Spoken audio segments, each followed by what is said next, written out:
अनेक वेळा सांगतात लोक की राज ठाकरेंनी भूमिका बदलली. प्रश्न 2014च्या अगोदरची भूमिका ही निवडून आल्यानंतर, सत्तेत आल्यानंतर जर तिकडे भूमिका बदलू शकते, तर मला असं वाटतं की मला भूमिका बदलणं आवश्यक होतं. आणि त्याला भूमिका बदलणं म्हणत नाहीत, त्याला धोरणांवरती तुमच्या त्याला टीका म्हणतात. आणि त्याप्रमाणे त्या प्रकारची टीका मी त्यावेळेला केली. अर्थात ती टीका करताना त्याच्या मोबदल्यात काही मागितलं नव्हतं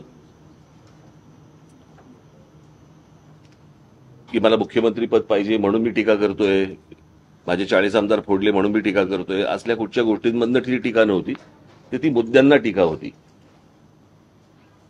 त्या भूमिकांवरती ज्या केलेली टीका होती. त्याच्यानंतरच्या पुढच्या 5 वर्षामध्ये काही गोष्टी ज्या चांगल्या झाल्या त्याचं स्वागतही मी केलं. जसं 370 कलम रद्द होणं, राम मंदिर सारखा एक विषय, इतका मोठा विषय. म्हणजे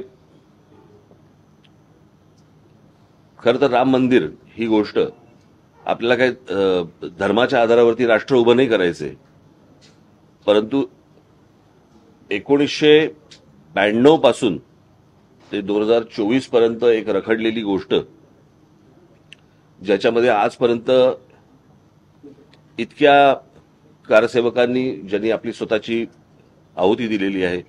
तर मला असं वाटतं तेव्हा तुम्ही कोणी तेव्हा नसाल, त्यावेळेला दूरदर्शनवरती एक काही स्लॉट्स यायचे वेगवेगळ्या काही चॅनल्सचे.